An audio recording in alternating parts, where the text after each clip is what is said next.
bhagavato bhagavato arahato sama sambuddhassa. Namo tassa bhagavato arahato sama sambuddhassa. Melaksanakan kebajikan akan memberikan kebahagiaan.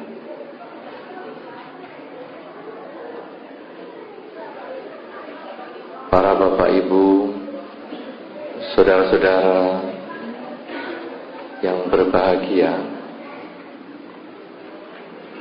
bersama-sama pada malam hari ini kita melakukan puja bakti dalam rangka pelimpahan jasa yang juga sekaligus adalah untuk memperingati kemerdekaan Republik Indonesia, sehingga kita juga melimpahkan jasa bukan hanya kepada sanak keluarga yang kita kenal saja, tetapi juga kita melimpahkan jasa kepada para pahlawan yang telah gugur di dalam usaha memperjuangkan, meraih, merebut kemerdekaan Indonesia. Saudara-saudara yang berbahagia, memang upacara malam hari ini adalah upacara yang agak khusus, karena upacara ini disebut upacara pelimpahan jasa, mengundang para makhluk hadir, mengundang para keluarga kita datang, tetapi sebagian besar di antara kita tidak bisa menyaksikan hadirnya keluarga kita, leluhur kita, makhluk-makhluk yang tak tampak itu. Ada yang di sini mengirim untuk ayahnya yang sudah meninggal? Ada? Coba tunjuk jari. Banyak. Ada yang mengirim untuk ibunya yang meninggal? Tunjuk jari. Cukup banyak. Ada yang mengirimkan untuk kakek dan nenek yang sudah meninggal? Oh, yang paling banyak bapak ya? Oh, banyak juga. Apakah tadi waktu Anda mengadakan puja bakti, sebelum puja bakti malam hari ini, Anda mendoakan mereka bahagia? Ya? Ya. Kalau seandainya mereka datang pada malam hari ini, apakah Anda bisa lihat mereka datang? Ayah yang Anda kirimi, ibu yang Anda kirimi, kakek dan nenek yang Anda kirimi, yang Anda doain itu, apakah kalau Anda bisa melihat mereka yang datang? Ibaratnya kalau seseorang Anda mengundang, Anda misalnya mengadakan pesta ulang tahun, kemudian Anda mengundang tamu, Anda menyajikan makanan, Anda menyajikan minuman kan kepada tamu yang datang, ya kan? Kelihatan bentuknya, kelihatan kepalanya, Anda kasih minum. Kelihatan bentuknya, kelihatan badannya, kelihatan hidungnya, Anda kasih makan. Tapi malam hari ini saya katakan khusus, karena Anda memberi makan, memberi minum, membantu doa kepada mereka yang tak tampak. Ini yang kadang-kadang bisa aneh juga. Ibaratnya di rumah Anda kosong, ada meja kosong, ada kursi kosong, Anda kasih minuman. Ini ada tamunya loh. Meja makan nggak ada orangnya, Anda kasih makanan. Ini ada bapak saya loh. Inilah yang disebut keanehan, saudara. Mungkin ada di antara Anda yang bisa melihat leluhur Anda hadir ke sini. Tetapi saya kira jauh lebih banyak di antara Anda yang tidak bisa lihat. Saudara-saudara, malam hari ini Anda mengadakan upacara kepada makhluk tak tampak, diadakan di wihara. Padahal sebetulnya di dalam kehidupan Anda sehari-hari, Anda sebagian besar di antara Anda ini takut pada makhluk tak tampak. Betul? Takut? Padahal makhluk tak tampak itu mungkin ayah Anda sendiri, mungkin ibu Anda sendiri, mungkin kakek nenek Anda sendiri. Tetapi Anda takut. Apa buktinya? Misalnya, ada yang keluarganya yang disayang meninggal kira-kira bulan ini atau 3 bulan ini atau 1 tahun ini. Ada? Tunjuk jari. Aduh, saya ikut mau tunjuk jadi nyenggol.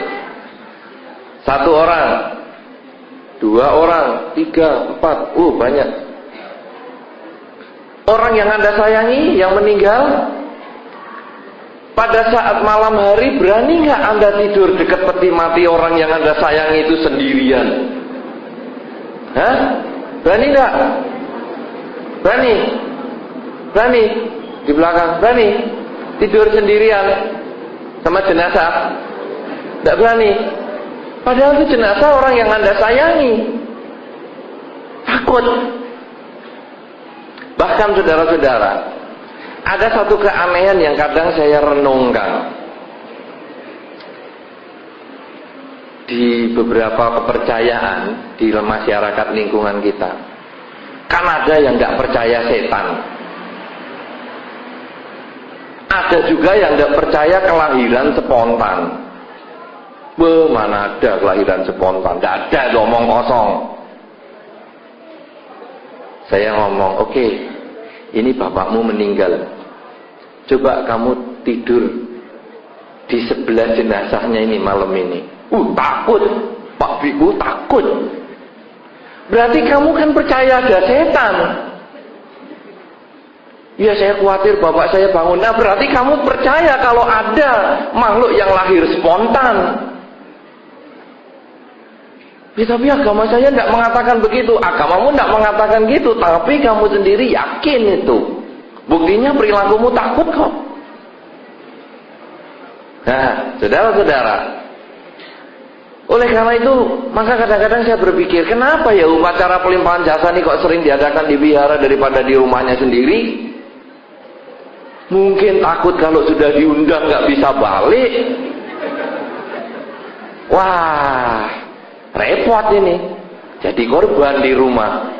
Tapi kalau di wihara nggak apa-apa, bikunya dicucuk bun-bunannya, kelamut, nggak apa-apa. Nah, biarin aja, nggak punya tanggungan aja kok, nggak ada anak, nggak ada istri. Ya, saudara-saudara, kita memang kadang sebetulnya takut kepada makhluk halus, tapi kita kadang mengadakan upacara. Ini yang kontroversi, ini yang aneh.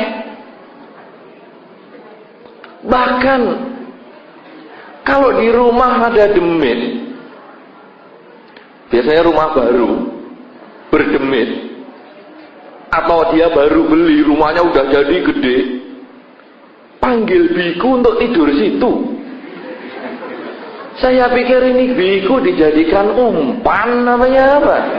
Jadi kalau sudah demitnya kenyang nyucuk bun-bunan biku ini, udah Bante, udah aman, demitnya udah kenyang. Sekarang saya mau tidur sini, Bante pulang aja ke wihara. Kalau besoknya baikunya masih hidup, oh berarti demitnya aman, demit ompong. Jadi Bante pulang ke wihara, rumahnya sudah bebas. Nah, saudara-saudara, sehingga kadang-kadang biku pun punya profesi. Profesi kalau rumah berdemit, suruh tinggal, atau kalau minimal tidak suruh tinggal, suruh bacain parita. Bante, rumah saya ini berdemit, Bante. Bacain parita. Lu biar apa? Biar pindah. Pindah kemana? Ke tetangga. Wah, ini enak sekali.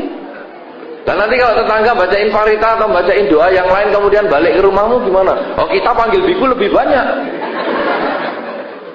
Wah, ini repot caranya begini. Nah, saudara-saudara, ini sebetulnya adalah pandangan salah melihat demit.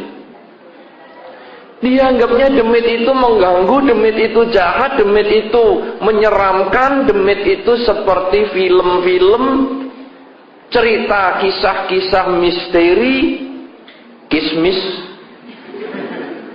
kisah-kisah misteri yang Anda tonton di televisi. Padahal saya yakin kalau demit melihat televisi itu sendiri ikut takut. Ada demit kok ngerinya kayak gitu, dia juga ikut takut. Saudara-saudara, berdasarkan banyak pengalaman umat-umat yang melihat demit, ketika melihat demit itu sebetulnya orang tidak tahu bahwa itu demit. Tidak tahu. Buktinya apa? Misalnya begini, Anda melihat salah satu anggota keluarga Anda di rumah, misalnya anak Anda datang masuk ke kamar, atau mungkin Anda melihat pasangan hidup Anda datang ke belakang, Anda melihat keluarga Anda yang lain, pokoknya ada lalu lalang di rumah, dan Anda merasa itu biasa-biasa saja. Tapi pada saat Anda mau mencari orang itu, kemana ya anak tadi? Kemana ya pasangan hidup saya? Loh, anak tadi kan masih sekolah.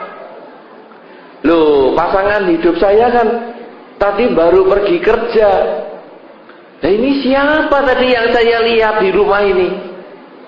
Kok kayak ada anak kecil yang masuk ke kamar? Kok ada pasangan hidup saya yang lewat? Siapa yang saya lihat? Nah, tanda tanya itu lalu, oh, demit. Jadi pada saat Anda melihat, sulit Anda membedakan itu demit dengan anggota keluarga Anda. Oleh karena itu jangan takut. Sama demit jangan takut. Loh, kok demit kok nakal, Bante? Kadang kasih suara yang aneh-aneh. Jalan saksek-saksek nggak ada. Kadang ada suara orang mandi, tapi nggak ada orangnya. Ya teriakin aja, demit, jangan borosin air tuh, bayar. Nah, itu boleh. Tapi biasanya dibuka kamar mandinya kering, nggak ada apa-apa. Ya itu karena kita pernah ngalami. Ada satu ruko yang terbakar. Ruko itu 3 lantai, lantai yang kedua terbakar, mati semua 9 orang jumlahnya. Yang punya rumah takut make. Mau dijual nggak ada yang mau beli. 9 orang mati. Lalu bagaimana? Kasihkan wihara saja. Lalu bagaimana? Ya, bikunya suruh tinggal situ. Sungguhan itu yang meninggal ayah, ibu, beberapa anak, pembantu, babysitternya ikut meninggal. 9 orang. 1 lantai. Lantai 1 aman, bersih. Lantai kedua seperti tidak kena api. Hanya lantai ketiga itu yang ada apinya, hangus. 9 orang korban. Lalu biku tinggal di sana. Malam memang itu gebiar-gebiur, apa ini? Oh, enggak ada orang di kamar mandi, gebiar-gebiur, dibuka kosong. Ada demit anak kecil umur 5 tahun. Salah satu anggota dari mereka. Ya seperti anak biasa. Bukan mukanya serem terbakar, tidak. Biasa-biasa saja. Nah, oleh karena itu saudara-saudara, makhluk itu kemudian seolah-olah mengganggu dalam tanda kutip. pada manusia, pada keluarganya, sehingga Anda mengatakan, oh di sini angker, di sana demitnya suka mengganggu. Sebetulnya bukan mengganggu, tetapi dia itu butuh perhatian. Coba lihat Anda perilakunya anak kecil. Ya, mungkin Anda yang bawa anak kecil di sana dan di sini. Anak kecil kadang-kadang mendengar ceramah kan kurang begitu tertarik. Karena nggak ngerti loh kadang-kadang kan. Nah, dia kasih kode sama orang tuanya. Pak atau Ma. Orang tuanya kan diam. Karena orang tuanya tahu. Tapi kan anak kecil kan nggak tahu. Panggil lagi, Pak, Ma, lebih kenceng. Orang tuanya tambah kenceng. Diam. Anak kecilnya tambah ribut lagi. Wah, Ma, wah, sudah, wah, jangan rewel. Dia sebetulnya nggak rewel. Dia butuh perhatian. Ketika jawil pertama Anda diem, dia stres. Oh, ini orang tua saya tidak memperhatikan saya. Jawilannya diperkenceng. Kok masih tetap nggak diperhatikan? Dia teriak. Kok kurang diperhatikan? Dia nangis, jerit, gulung-gulung. Sehingga orang tuanya, ya sini saya ajak pergi, saya ajak keluar. Lah, lega dia sampai di bawah. Sudah tercapai cita-cita. Demikian pula dengan demit, makhluk halus yang ada di sekitar kita. Dia juga begitu.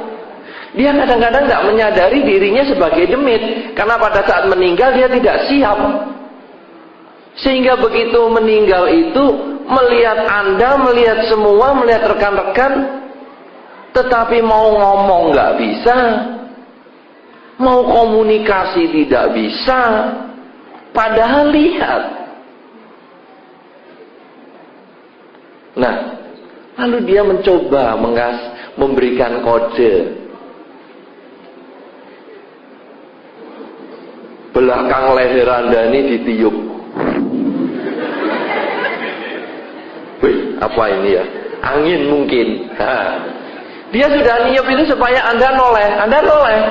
Tatap muka dengan dia. Tapi Anda tidak lihat. Jadi sama dia ditiup lagi. Kupingnya sekarang. Angin tidak ada. Orang tidak ada. Kok ada angin di kuping saya? Ini toleh kanan, toleh kiri. Dia sudah, ini saya, toleh kanan, noleh kiri, noleh belakang. Dia sudah teriak lagi, kok nggak ada orang? Lalu pelan-pelan angkat kaki, pelan lagi angkat kaki, mendekati pintu keluar. Si demit dari belakangnya, ngapain kamu? Aku ya ikut. Pelan-pelan juga demitnya ikut Anda. Pelan. Anda jalan pelan, dia ikut pelan. Kemudian kan ada toleh kanan, toleh kiri, kok nggak ada. Tapi kok ada suara langkah, bluk. Saya berhenti, dia berhenti. Saya jalan pelan, dia jalan pelan. Saya lari, ikut lari. Wah, lari kencang sekali. Si demit juga, tunggu. Akhirnya orang itu ke wihara panggil biku. Bante, rumah saya banyak demitnya, tolong diusir. Lah, akhirnya buacain, maunya disuruh pergi, dia menderita. Duh, kenapa keluarga udah tidak kenal saya, malah panggil biku untuk ngusir saya. Untung bikunya tidak dikasih mantra pengusir demit. Karena yang dibacain Karania Metasuta itu adalah mantra mengajarkan cinta kasih kepada makhluk. Sehingga si demit ini bisa belajar. Oh, sesungguhnya aku begini ini kan karena cinta kasih. Ya, saya membutuhkan cinta kasih, kasih sayang. Saya membutuhkan banyak sekali pemancaran cinta kasih. Akhirnya mungkin si demit ini menyadari dia mungkin sudah tidak mengganggu lagi. Nah, jadi kalau saudara diganggu demit, Sebetulnya hilangkanlah istilah gangguan. Tetapi Anda lebih bagus mengatakan ada demit minta perhatian. Ya, jangan mengatakan, rumahku angker, ada demitnya. Salah. Rumahku ada demit minta perhatian. Nah, dengan demikian maka Anda lalu muncul kasih sayang. Oh, mereka itu sebetulnya adalah makhluk yang menderita. Mereka ini butuh pelimpahan jasa. Mereka ini butuh kasih sayang. Nah, lalu bagaimana sekarang? Ini yang pertama adalah saya meluruskan bahwa demit itu tidak jahat. Tidak harus demit itu jahat. Karena demit itu sebetulnya adalah mungkin keluarga kita, leluhur kita, yang kepingin komunikasi dengan kita karena saking cintanya dengan kita, sehingga pada saat meninggal dia terpikir kita, maka dia mengikuti kita kemana saja pergi. Nah, kemudian kalau ada gangguan macam-macam, sebetulnya bukan demit yang mengganggu, tetapi demit butuh perhatian. Nah, sekarang apa yang harus kita kerjakan terhadap mereka? Nah, ini yang penting. Kalau Anda merasa ditiup-tiup bagian belakang leher, itu paling sensitif soalnya. Pernah ada yang di sini yang ngalami merasakan hal seperti itu? Ada enggak? Hah? Ada begini, ada. Oh, ibu. Bagian mana yang paling sensitif merasakan demit? Belakang leher. Lah rambutnya ibu panjang, bagaimana sensitif?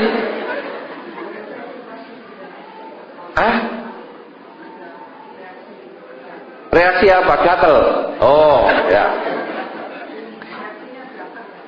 Datang atau gatel? Datang, reaksi datang. Tapi mulai dari belakang leher. Ada lagi yang pernah ngerasain demit? Ada? Ada?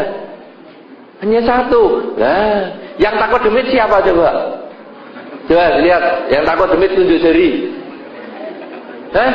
Coba, saya mau tahu, yang takut demit tunjuk jari. Anak kecil ikut tunjuk. 1, 2, cuma 2. Berarti yang lain berani-berani semua. Terima kasih, hebat Anda.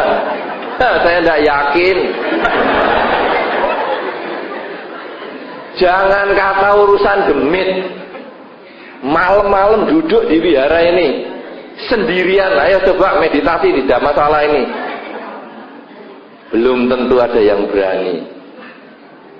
Banyak orang mengatakan, takut.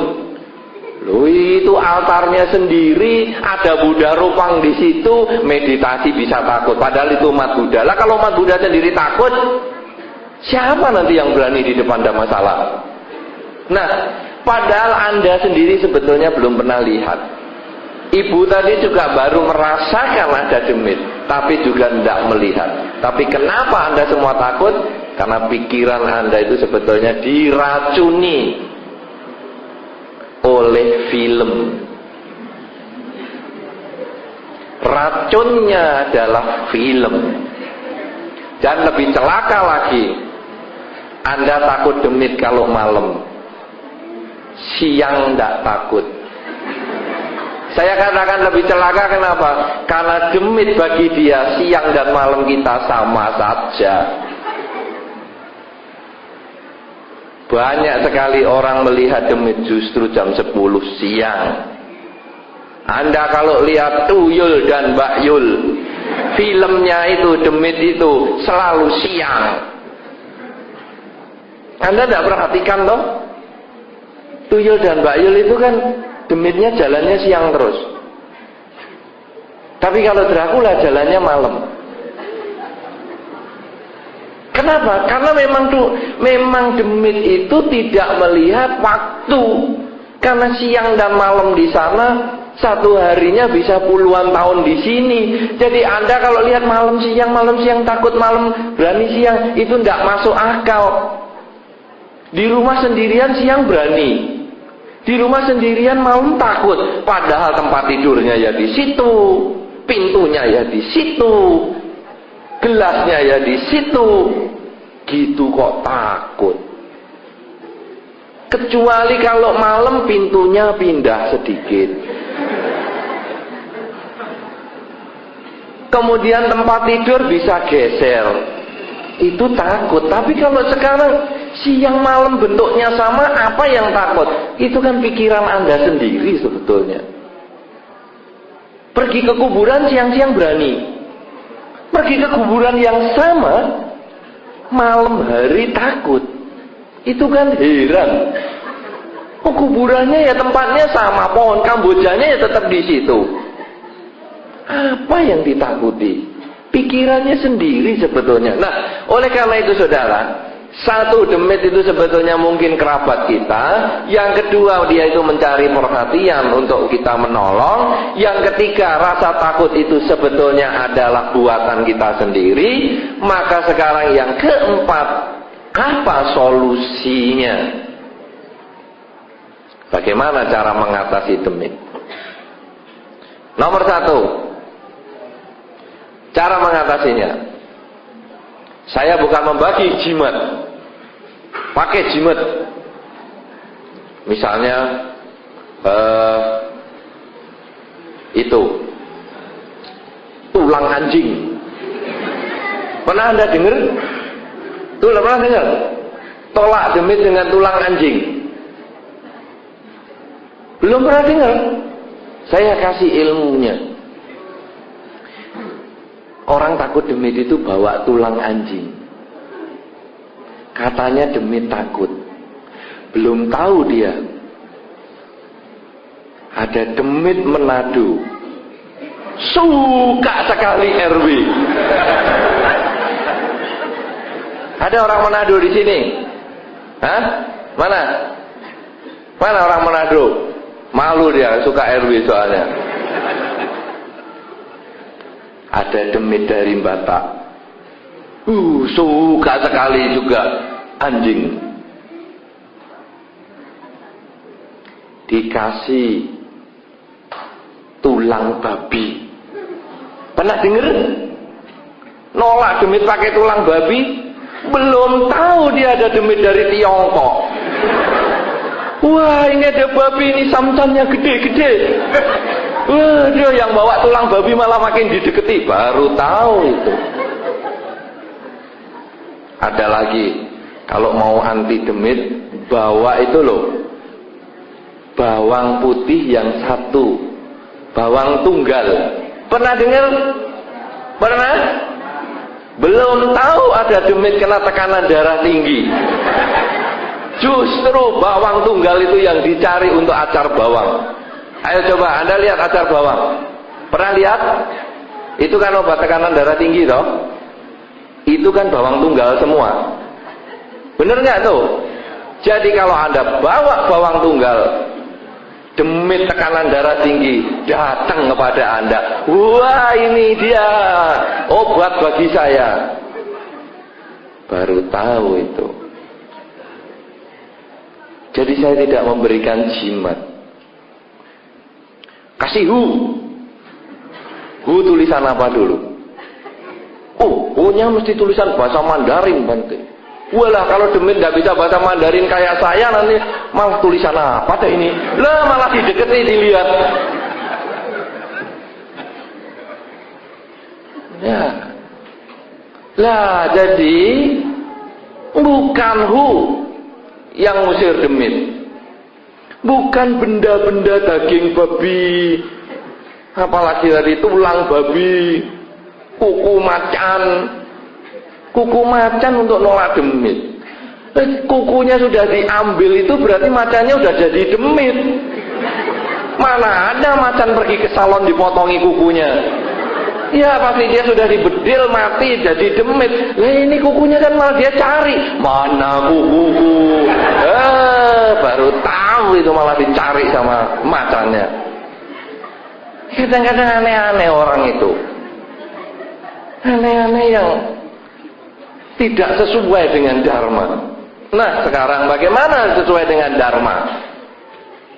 Kalau ada demit, bukan dengan jimat, bukan dengan apa. Nomor satu yang Anda harus katakan, kalau misalnya mengganggu ya, kadang-kadang nyuri disket.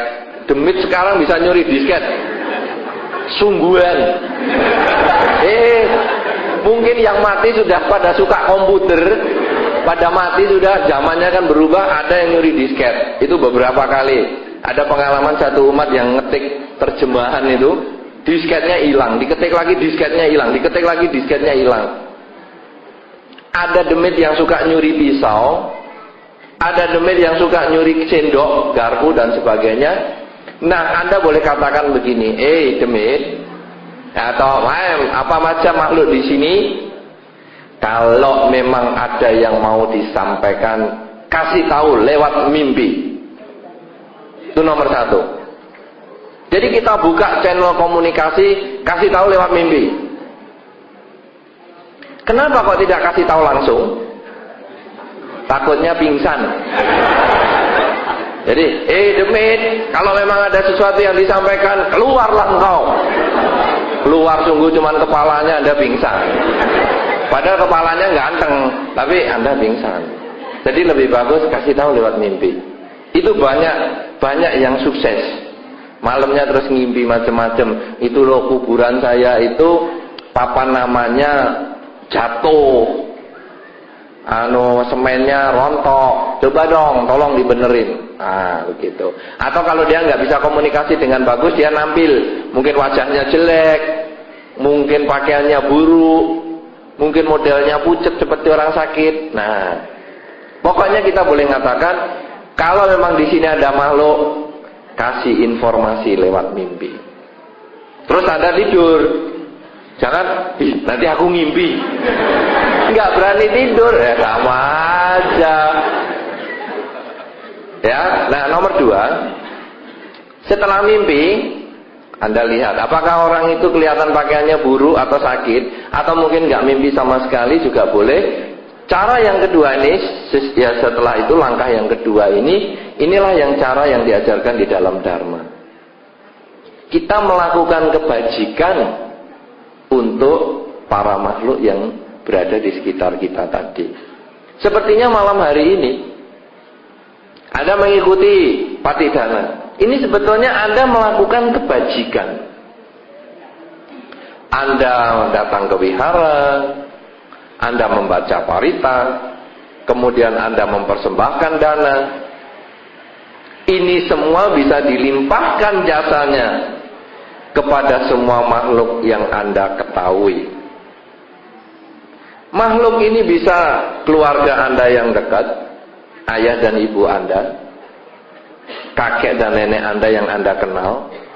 Tapi juga jangan dilupakan kepada semua makhluk yang pernah berhubungan karma dengan saya. Itu jangan dilupakan. Kenapa? Karena orang tua kita bukan hanya ayah dan ibu ini. Orang tua kita itu sudah ribuan kali kehidupan ada orang tua. Dan kita nggak tahu siapa namanya. Anda tulis saja semua makhluk yang berhubungan karma dengan saya. Sudah ada yang menulis itu? Sudah? Sudah ada? Sudah ada berapa orang? 1, 2. Wah bagus, sudah mulai banyak. Saya suka sekali. Harus makin lama makin banyak. Ada 1 lembar hanya khusus semua makhluk yang berhubungan karma dengan saya. Kenapa? Kakek nenek moyang kita yang kita sudah tidak kenal, semoga dia juga berbahagia karena mungkin dia mengikuti kita. Karena pada zaman Raja Bimbisara dulu, makhluk-makhluk peta yang mengikuti Raja Bimbisara itu sudah ribuan lamanya, ribuan tahun lamanya, karena itu sejak Buddha-Buddha yang dulu dia selalu ikut. Nah, oleh karena itu tulis semua makhluk yang berhubungan karma dengan kita, termasuk musuh-musuh Anda. Kenapa? Karena makhluk yang berada di sekitar Anda, mungkin itu keluarga dekat yang sayang dengan Anda. Tapi jangan salah, ada juga makhluk yang tidak suka dengan Anda, musuh Anda, yang mati penasaran gara-gara Anda dalam kehidupan ini maupun kehidupan yang dulu. Itu terus nempel. Nah, itu kita limpahkan jasanya. Itu semua makhluk yang berhubungan karma dengan kita. Nah, lalu perbuatan baiknya bagaimana? Apakah harus setahun sekali setiap tanggal 15 bulan 7 Imlek seperti tahun ini? Tidak. setiap hari, setiap saat Anda bisa lakukan pelimpahan jasa ini. Caranya bagaimana? Pada malam hari ketika Anda sudah mau istirahat, ingatlah satu hari ini Anda telah melakukan apa saja kebajikan. Misalnya pagi bangun tidur, Anda kemudian memberi makan binatang kesayangan Anda. Catatlah itu sebagai kebajikan yang Anda miliki. Kemudian Anda membuka toko. Lalu ketika ada orang menawar barang, lalu kita memberikan kata-kata morning price. Harga pagi hari, harga penglaris lebih murah daripada harga biasa. Itu ada diskon khusus. Itu Anda sudah melakukan kebajikan. Kemudian ketika ada pengemis, pengamen datang ke toko Anda berdana, sudah kebajikan. Ketika ada orang membeli di toko Anda terlalu banyak duitnya, 10.000 dikasih 20.000 terus dia pergi, kembalikan uang 10.000 ini dan Anda menganggap itu juga kebajikan. Demikian seterusnya. Anda ingat kebaikan Anda satu hari ini, lalu Anda renungkan, semoga dengan kebaikan yang saya lakukan sampai malam hari ini, dari tadi pagi, akan membuahkan kebahagiaan untuk saya sekeluarga dan juga semua makhluk yang berada di sekitar saya, semua makhluk yang pernah berhubungan karma dengan saya. Ucapkanlah itu beberapa kali, kemudian semoga semua makhluk hidup bahagia. Plek, tidur nyaman, enak. Tiap malam Anda boleh kerjakan seperti itu. Merenungkan kebajikan Anda, limpahkanlah jasanya, semoga semua makhluk hidup berbahagia, semua makhluk yang berhubungan karma dengan saya bahagia. Anda boleh ucapkan itu dan Anda istirahat. Lalu bagaimana kalau leluhur Anda ada yang tidak di Indonesia atau tidak di Surabaya? Mungkin keluarga Anda ada yang dimakamkan di mana itu, Sentong Baru, atau dimakamkan di Kalimantan, di Sulawesi, atau bahkan di luar negeri. Apakah bisa pelimpahan jasa? Bisa. Bagaimana logikanya? Anda sekarang di Surabaya, di wihara ini. Coba Anda memikir rumah Anda yang di Surabaya. Begitu Anda berpikir, rumah Anda langsung terbayang. Betul? Nah, sekarang bayangkan kota Jakarta. Mungkin Anda punya rumah di sana. Begitu Anda terpikir, bayangan itu ada. Sekarang bayangkan kalau Anda pergi ke luar negeri, mana yang pernah Anda kunjungi, bayangkan muncul. Nah, pikiran geraknya sangat cepat. Begitu Anda berpikir, bayangan itu muncul. Demikian pula dengan leluhur kita, sanak keluarga kita, semua makhluk yang pernah berhubungan karma dengan kita, dimanapun mereka berada, pada saat kita berpikir, pada saat itu juga tembus pada mereka semua. Oleh karena itu saudara-saudara, tiap malam Anda boleh kerjakan pelimpahan jasa kepada siapapun juga, khususnya kepada semua makhluk yang pernah berhubungan karma dengan kita. Maka akhirnya apabila mereka selalu kita buat bahagia dengan pelimpahan jasa ini, mereka selalu bisa berpikir bahagia, berpikir positif para makhluk tersebut karena perbuatan baik kita, maka mereka bisa meninggal dari alamnya karena sudah cukup karma baiknya dan terlahir di alam yang lebih baik. Ini karena pelimpahan jasa yang kita berikan terus menerus. Sedangkan kita yang memberi pelimpahan jasa terus menerus, kita pun juga akan mendapatkan kebajikan itu sendiri. Karena sesungguhnya di dalam dharma siapa yang menanam, dia yang akan panen. Menanam padi, tumbuh padi. Kalau sekarang kita menanam kebajikan, maka sesungguhnya kita pun juga akan mendapatkan kebahagiaan. para leluhur sanak keluarga kita, semua makhluk yang pernah berhubungan karma dengan kita, itu adalah objek untuk kita melakukan kebajikan. Cobalah tiap malam kita limpahkan jasa kebajikan kita selama 1 hari penuh kepada mereka semua. Karena sesungguhnya makhluk-makhluk yang berada di sekitar kita bukan makhluk jahat. Dia hanya ingin kita berbagi dengan mereka. Seperti Parita Tirokuda tadi, Tirokuda Sutta yang tadi dibaca. Sebetulnya di situ menjelaskan bahwa para leluhur kita, mereka yang berhubungan karma dengan kita, mereka menanti di dinding-dinding, di gerbang-gerbang, di persimpangan jalan. Ketika kita lewat, mereka lihat, mereka berteriak. Tetapi kita tidak pernah kenal dengan mereka. Ketika kita sedang berbahagia mengadakan pesta pora, kita tidak pernah mengundang mereka, karena kalau mereka datang kita malah takut. Karena itu kita harus limpahkan jasa ini. Setiap malam Anda ucapkan pelimpahan jasa ini, maka Anda melakukan kebajikan, dan Anda pun menolong mereka keluar dari alam penderitaan untuk terlahir di alam bahagia. Oleh karena itu sesungguhnya di dalam Dharma disampaikan bahwa melaksanakan Dharma di dalam kehidupan sehari-hari akan membuahkan kebahagiaan. Melaksanakan Dharma bermacam-macam, mengembangkan kebajikan, melaksanakan sila dengan melatih Pancasila Buddhis misalnya, tidak membunuh, mencuri, melanggar kesusilaan, bohong, dan mabuk-mabukan. Ini pun bisa kita limpahkan jasanya. Melaksanakan kekuatan meditasi, kita bersamadi, melakukan konsentrasi, itu pun juga bisa kita limpahkan jasa kita. Karena bukan hanya kebajikan lewat materi saja yang bisa kita limpahkan, tapi kebajikan dengan tenaga, dengan ucapan, dengan pikiran dalam bermeditasi, itu pun juga kita bisa limpahkan. Kebajikan yang kita lakukan ini akan berbuah di dalam diri kita. Namun pelimpahan jasa ini pun akan membahagiakan sanak keluarga kita yang pernah berhubungan karma dengan kita. Oleh karena itu saudara-saudara, mulailah dalam acara pelimpahan jasa ini kita mengubah cara berpikir kita.